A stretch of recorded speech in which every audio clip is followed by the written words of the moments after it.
in all 7 presentations, your opinion in regard to the economy was that it was in a negative state?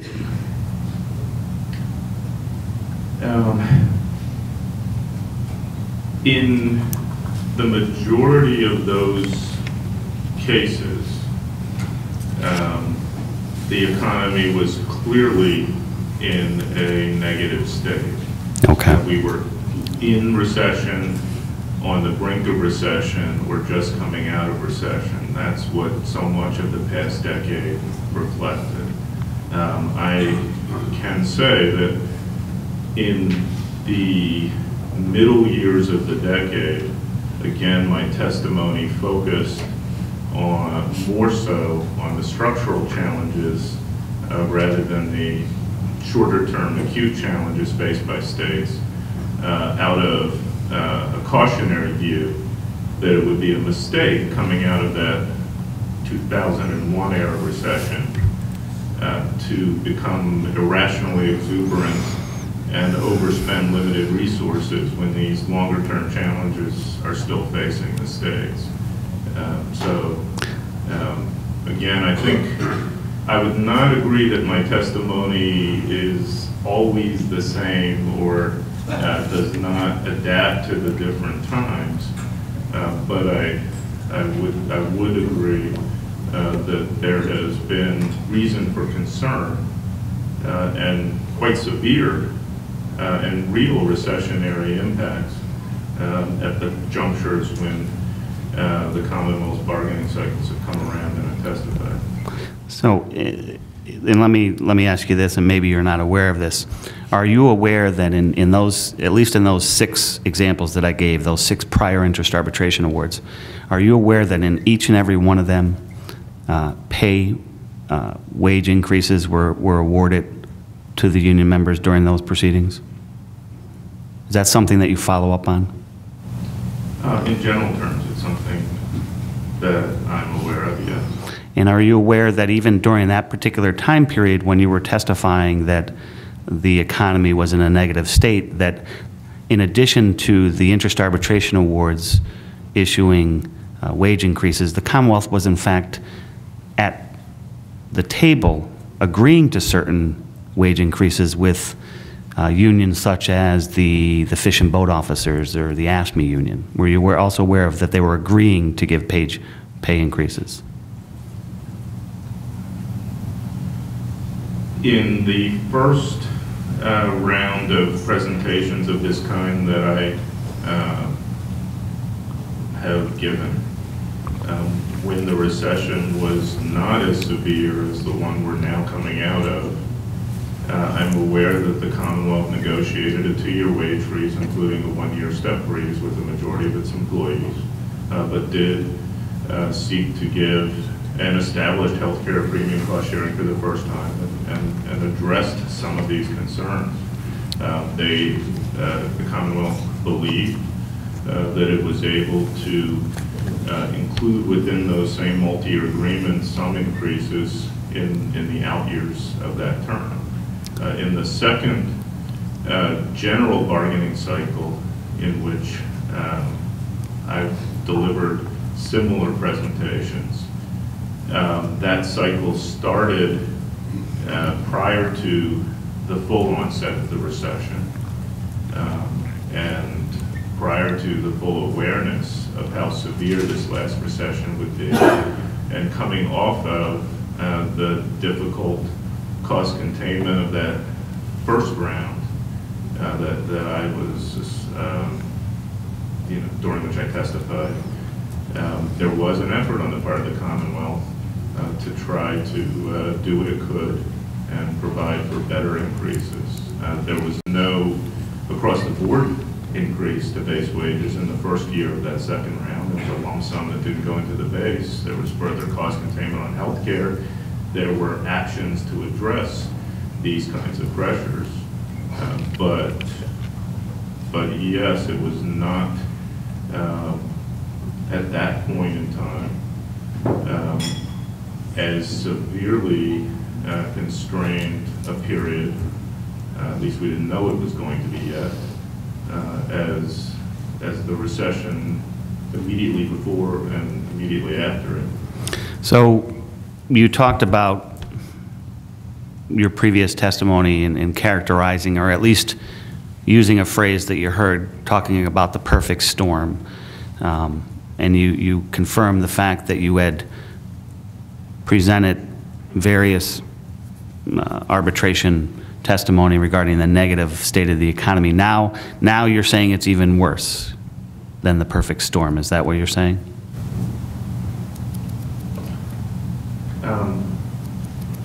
In terms of the national budget shortfalls, the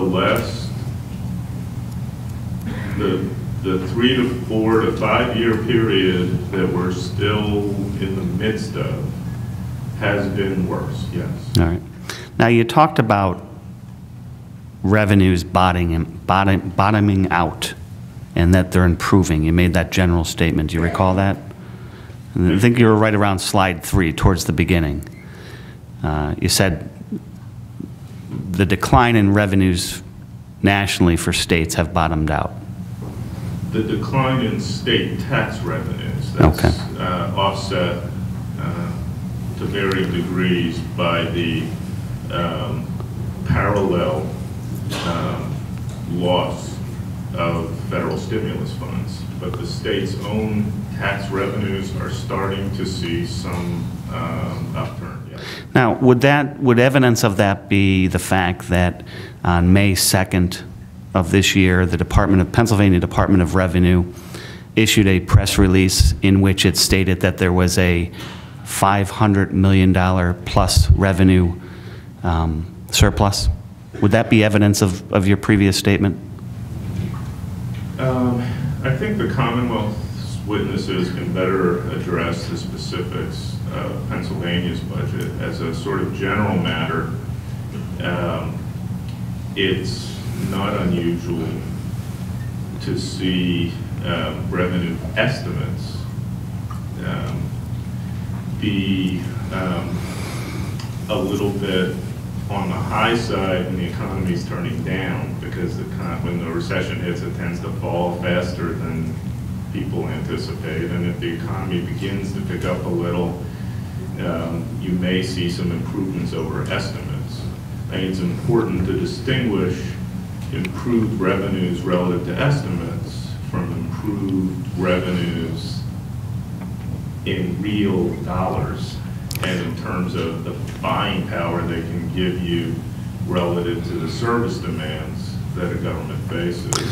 It's not quite the same thing. And I think you led into my next question.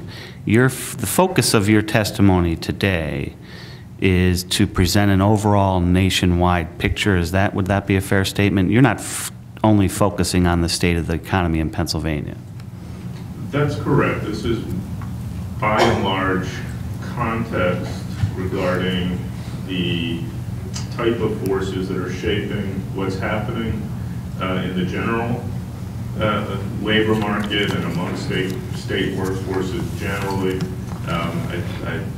From what I've seen of the Commonwealth's circumstances, you will find many parallels in Pennsylvania's specific budgetary pressures, but there are also some particulars here in Pennsylvania that are a little bit different here and there from the broader picture. This is the broader picture in context. So, for example, when you at slide 5 talk about the labor market weakness and the cumulative job losses, you were not taking into consideration the fact that, in fact, in a newspaper article this morning, that it was announced that 67,000 jobs were added to in Pennsylvania in the first quarter of this year. You weren't considering factors like that? That is consistent to some degree with the national story that I did present, which is that we're starting to see some job creation, at least in the private sector economy, but it's still well short of what it would take to get us back to where we were before the recession. I did not and would not testify that there's continuing job losses at this moment. The first part of this year, we're starting to see things come back. My point is, it's going to be years before we're really back to where we need to be. Okay. Now, consistent with this nationwide picture that you've presented here, when we look at slide 7, we talk about the housing bubble collapse, and there's a graph there that talks about a 10-city composite and a 20-city composite. Do we know if any Pennsylvania cities are actually included in those 10-city composite or 20-city composite? Unfortunately not. It's not a, it's the best, in my judgment, it's the best source of tracking housing market factors. The Case-Shiller Index that's cited here is well regarded for its methodology, which matches homes of similar character, even the same homes, and the price changes associated with those. But it's a national index consistent with the national picture that I've been presenting. So you're getting back to my question, for example, we don't even know if Philadelphia or Pittsburgh or Harrisburg are included within those 10-city or 20-city ranges? It's not part of their index. Okay. They're not? They're not. Okay. Now, again, keeping with the theme here of your presentation, if we turn to slide number 9, we talk about state revenue losses, and you have 4 periods. You talk about recessionary periods, and there's a graph showing the loss of the recession, or loss of revenue during those particular time periods. Now, that's nationwide. So, for example, if we look at the 2007-2009, the red line that you have there, Pennsylvania could have been higher, could have been lower, but certainly that doesn't represent where Pennsylvania was, correct? That's correct. This is a national data set. Okay. And the same thing with, if we go to your slides, slide number 12, which is the health benefit cost, or slide 13, which is the pension funding pressures slide. Again, that's a national average in Pennsylvania. Could be higher, Pennsylvania could be lower, but certainly it doesn't represent where exactly Pennsylvania is, correct? It does not represent exactly where Pennsylvania is based on work. I work with clients outside of Pennsylvania, I work with clients inside Pennsylvania.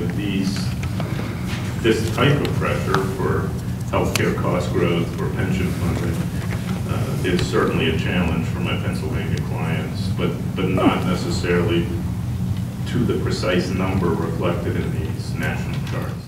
Okay. And let me now turn your attention. You talked about the workforce cost containment measures.